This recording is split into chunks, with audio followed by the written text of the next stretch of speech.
Gerakan radikalisme di Indonesia. Hal ini bisa terjadi karena munculnya fenomena dalam proses reformasi yang seharusnya bisa membawa perbaikan atau perubahan justru berjalan terlalu cepat dan di beberapa konteks tertentu memicu kebangkitan radikalisme dalam agama kita, yaitu agama Islam. Nah, di video selanjutnya ini saya akan membahas tuntas tentang apa itu radikalisme. Nah, apa sih itu radikalisme? Radikalisme adalah gerakan yang merespons secara diametral atau berlawanan terhadap nilai-nilai yang dibawa oleh kemajuan atau nilai-nilai modern yang dianggap rusak dan berujung pada penolakan hingga resistensi keras. Faktor pendorong. Menurut kajian ini yang saya pelajari, munculnya radikalisme itu didorong oleh dua faktor utama. Yang pertama, faktor internal, manipulasi agama dan kepentingan politik. Dalam konteks ini, agama dijadikan justifikasi untuk mencapai kepentingan politik atau kekuasaan kelompok tertentu. Ketika agama disalahgunakan, itu menjadi pemicu internal yang kuat. Nah, faktor yang kedua ialah faktor eksternal. Proses globalisasi. Globalisasi memunculkan interaksi sosio-kultural yang masif. Radikal melihat tatanan dunia baru ini sebagai sesuatu yang diametrically opposite,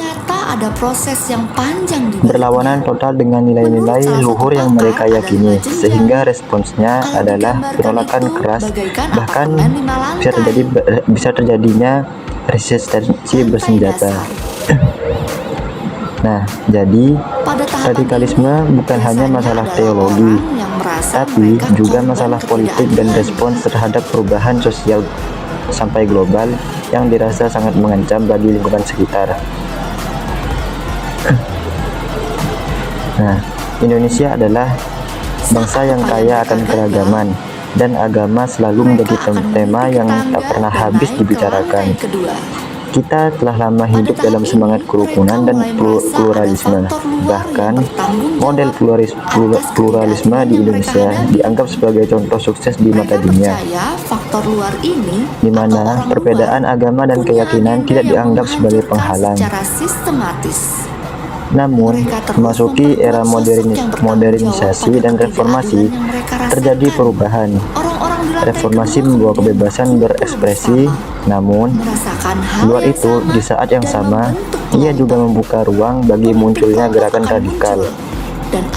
Contohnya seperti peristiwa sejak 1998, terutama saat reformasi Indonesia mulai menghadapi konflik dan kekerasan yang sebelumnya jarang terjadi.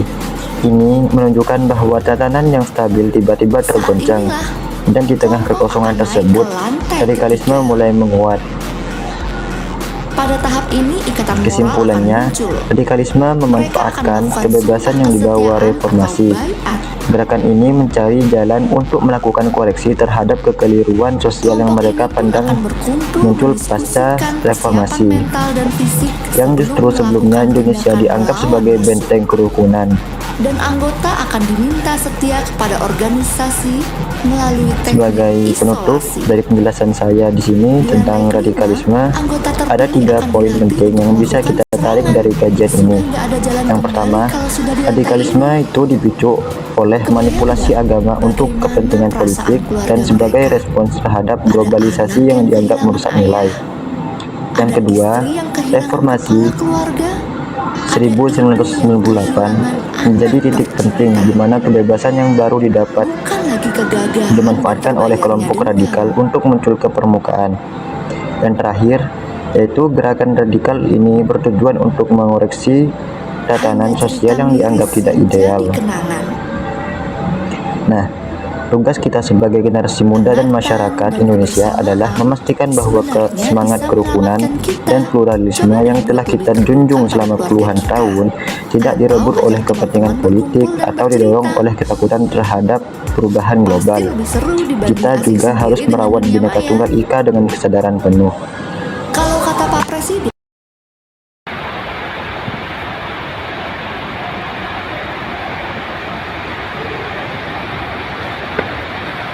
baru-baru ini kita mendengar tentang Islam liberal.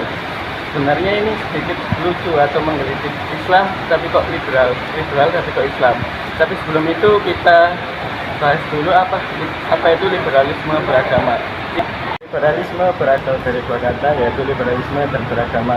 Liberalisme sendiri berasal dari kata liber dan dalam bahasa Inggris yaitu liberty yang berarti bebas atau merdeka. Secara terminologi, liberalisme beragama yaitu pemikiran yang mengedepankan rasionalitas dan kebebasan individu dalam memahami, menafsirkan dan juga menjalankan ajaran agama.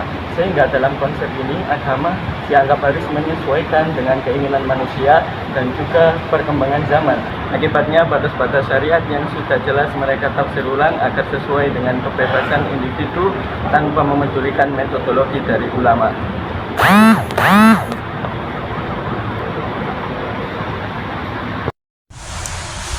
Liberalisme memiliki beberapa konsep dasar. Yang pertama yaitu kebebasan individu.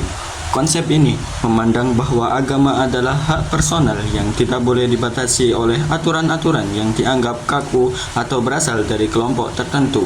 Dalam liberalisme beragama, individu diberi ruang seluas-luasnya untuk menentukan kebenaran, memilih ajaran yang dianggap relevan, serta meninggalkan bagian agama yang menurutnya tidak cocok dengan kondisi zaman. Dengan demikian, agama lebih dipahami sebagai pengalaman pribadi daripada aturan syariat yang mengikat. Yang kedua, yaitu rasionalitas sebagai standar kebenaran. Konsep kedua ini menempatkan akal manusia sebagai ukuran utama untuk menilai suatu ajaran agama. Jika ada ayat, hadis, atau hukum syariat yang dianggap bertentangan dengan nilai-nilai modern atau logika manusia, maka ajaran itu harus ditafsir ulang. Rasionalitas modern seperti hak individu, kebebasan, dan kesetaraan dijadikan standar penilaian terhadap ajaran agama. Akibatnya, wahyu tidak lagi ditempatkan sebagai sumber mutlak, tetapi sebagai sesuatu yang perlu disesuaikan dengan perkembangan zaman. Dan yang terakhir yaitu relativisme kebenaran. Konsep ini menolak anggapan bahwa hanya satu agama yang paling benar. Bagi mereka, kebenaran bersifat relatif, tergantung perspektif masing-masing individu, karena setiap orang bebas menentukan kebenarannya sendiri. Maka, tidak ada kebenaran absolut dalam agama.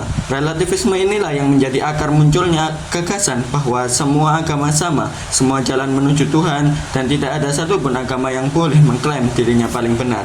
Liberalisme beragama juga memiliki beberapa karakteristik seperti yang pertama, penolakan terhadap kebenaran absolut. Karakteristik ini muncul dari keyakinan bahwa klaim kebenaran agama sering menimbulkan konflik. Karena itu, kaum liberal mendorong pemahaman bahwa semua agama berada pada kedudukan yang sama. Mereka menolak ide bahwa Islam adalah satu-satunya jalan keselamatan dan menganggap klaim tersebut sebagai sesuatu yang eksklusif. Akibatnya, batas antara akidah dan toleransi menjadi kabur. Yang kedua, karakteristik dari liberalisme beragama yaitu pengutamaan tafsir personal atau individu.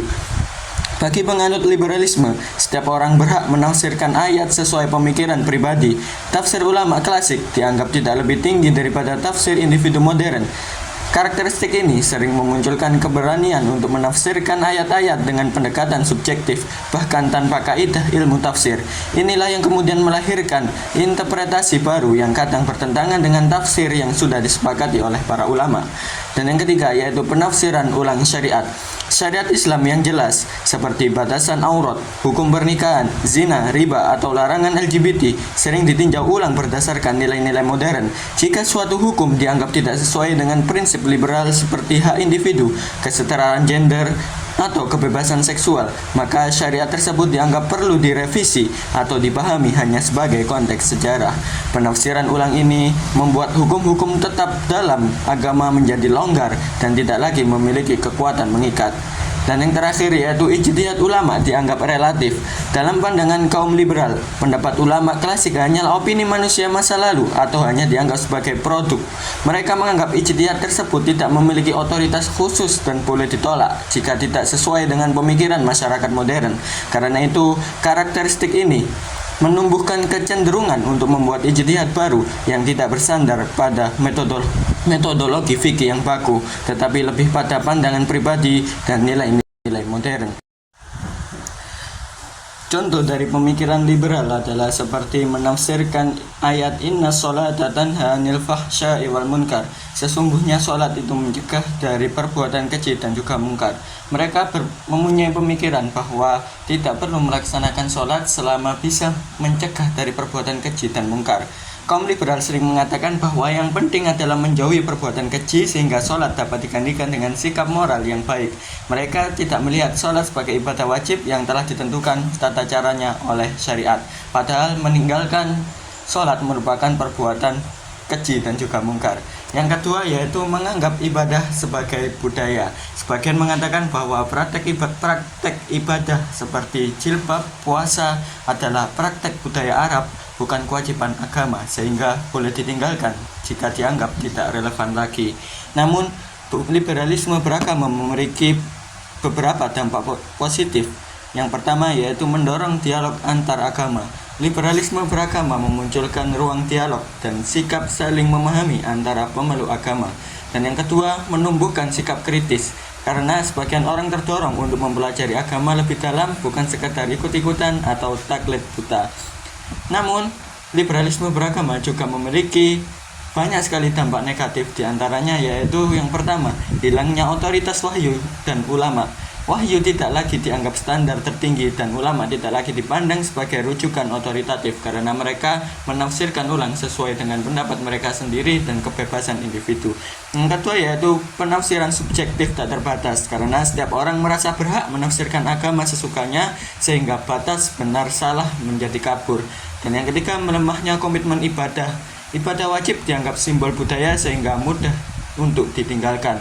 Dan yang terakhir yaitu menimbulkan perpecahan umat karena nantinya akan muncul banyak versi agama karena tidak ada standar kebenaran yang sama. Karena itu, liberalisme beragama mengusung semangat kebebasan dan rasionalitas, tetapi jika tidak dikontrol oleh pemahaman wahyu dan ilmu ulama, paham ini dapat menjauhkan umat dari ajaran Islam yang sejati. Karena itu, kita perlu memahami paham ini dengan kritis agar tidak mudah terpengaruh dan tetap teguh pada ajaran yang benar. Jadi antara dua prinsip beragama tadi, antara liberal dan radikal, masih ada satu prinsip, yaitu prinsip moderasi beragama. Jadi kalian tahu nggak apa itu prinsip moderasi beragama? Nah, moderasi beragama adalah bagaimana cara kita memahami dan menjalani agama dengan adil, seimbang, dan tidak ekstrim. Yang artinya kita tetap taat pada agama tanpa harus menghakimi pihak lain ataupun harus memaksakan kehendak kita. Nah, ciri-ciri dari moderasi agama ada 4. Yang pertama, komitmen kebangsaan, yaitu kita mencintai tanah air, menghargai Pancasila, dan menjaga persatuan. Yang kedua, ada toleransi. Bukan cuma soal menerima perbedaan agama, tapi juga menghargai cara orang lain beribadah, menghormati hari besar agama lain, dan memberi ruang untuk mereka menjalankan keyakinannya. Yang ketiga, anti kekerasan. Moderasi menolak segala bentuk kekerasan atau atas nama negara, baik kekerasan fisik maupun ucapan yang merendahkan dan memicu konflik. Dan yang terakhir ada akomodatif terhadap budaya lokal, yang artinya tradisi atau adat setempat boleh dipertahankan selama tidak bertentangan dengan nilai dasar agama. Dan moderasi beragama ini dampaknya besar banget dalam kehidupan sosial. Yang pertama adalah harmoni sosial. Jadi masyarakat jadi lebih rukun, gak gampang ribut hanya karena perbedaan. Yang kedua, persatuan bangsa lebih kuat. Perbedaan agama, suku, atau budaya tidak lagi jadi alasan untuk saling menjauh. Yang ketiga, dialog antar agama berjalan lebih sehat karena masing-masing pihak saling menghargai. Dan yang terakhir, moderasi itu nggak mengurangi identitas agama kita, kita tetap bisa menjalankan ajaran dengan baik, tapi tetap bijak dan tidak merugikan orang lain. Nah, apa aja sih contoh-contoh moderasi beragama di kehidupan sehari-hari? Sebenarnya banyak contoh-contoh moderasi beragama. Aku ambil beberapa, yaitu apa contoh-contoh moderasi beragama di kehidupan sehari-hari? Nah, moderasi beragama banyak banget terjadi di lingkungan kita. Contohnya, berdakwah dengan santun, diskusi agama tanpa emosi, tokoh agama yang memadukan teks dan konteks, menghargai tradisi lokal seperti syukuran, tahlilan, atau budaya adat tertentu selama tidak melanggar syariat. Bahkan hal sederhana seperti mengucapkan selamat kepada teman yang merayakan hari besar agamanya juga bagian dari toleransi dalam moderasi. Jadi, kesimpulannya, moderasi beragama itu bukan soal melemahkan ajaran agama, tapi tentang cara beragama yang lebih bijak, adil, dan membawa kedamaian. Dengan bersikap moderat, kita bisa menjaga keharmonisan dan memperkuat persatuan Indonesia yang majemuk. Makes it hard